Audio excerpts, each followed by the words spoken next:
For weeks now, headlines have blared about the attacks on former President Trump's ability to appear on the primary ballot in several Democratic states because he allegedly perpetrated an insurrection on January 6, 2021. This coordinated effort by phony, nonpartisan nonprofits has no legal or constitutional basis. But to those driving the campaign, that doesn't matter. Why? Who's funding some of these lawsuits? Watch.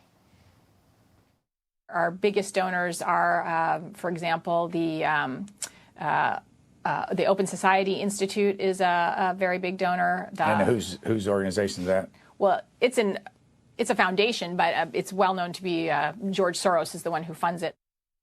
Yeah, George Soros.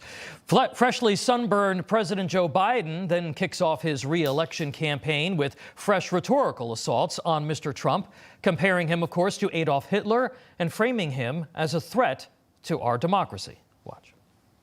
Trump's not concerned about your future, I promise you. Trump is now promising a full-scale campaign of revenge and retribution, his words, for some years to come. They were his words, not mine. He went on to say he'd be a dictator on day one.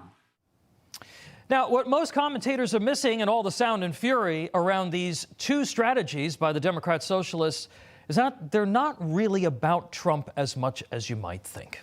Mr. Biden and his angry army of acolytes aren't just attacking their preferred candidate, Mr. Trump. They are, in fact, attacking tens of millions of Americans.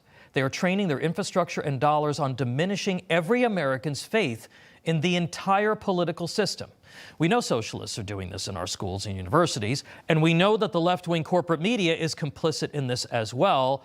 Expect the 2024 campaign to put it all on steroids. Donald Trump a fascist? I think that he certainly is employing fascist techniques. And I don't know if you've noticed, but Donald Trump is a fascist. He's deliberately inviting the criticism that he is behaving like a Hitler or Mussolini-style fascist dictator. Well, he's lifting it from Mussolini and other fascists from the past.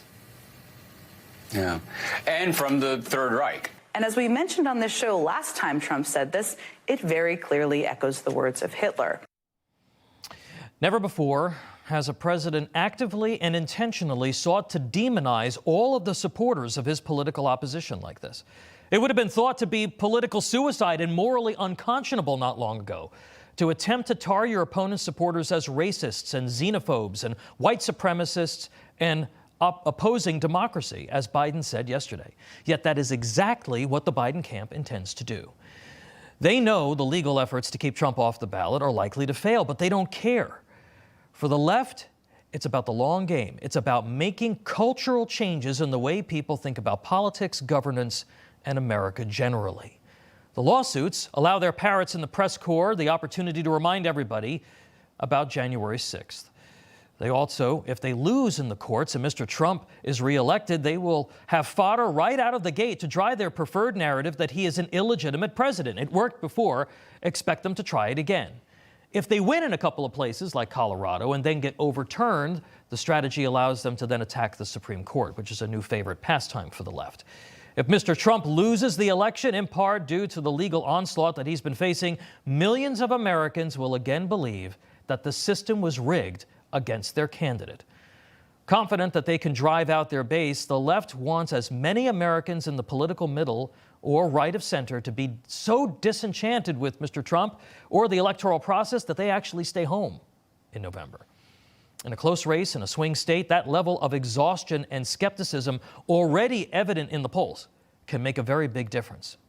Now, add to this strategy the president's deliberate attempts to frame not just Mr. Trump, but all of the former president's supporters as domestic threats and extremists, dividing Americans, diminishing their confidence in our system, and depressing patriotism are the primary tactics employed to help socialism take hold in our society. It's been part of the left's plan for decades. Joe Biden and the left's open hostility isn't about just defeating Donald Trump or defending democracy. It's about creating a culture of hate and fear. The systemic racism charges, the constant rhetoric about pervasive white supremacy, linking conservatives to domestic terrorism, and connecting those ideologies to Republicans is very carefully cultivated language. It is intentionally inflammatory and divisive, and it's classic projection.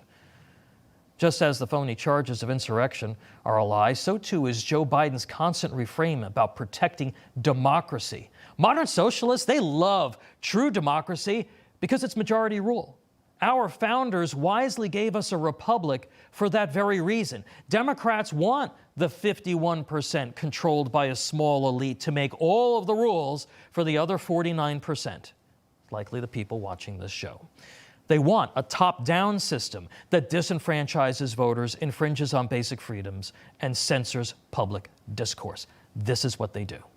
Remember, Donald Trump may be a convenient and often unfortunate aid to this strategy, but the left's designs are much bigger and much further reaching. Every pro-freedom conservative is their real target. When they attack Trump, they're attacking the system. They aren't just attacking every Republican voter either. They're attacking America.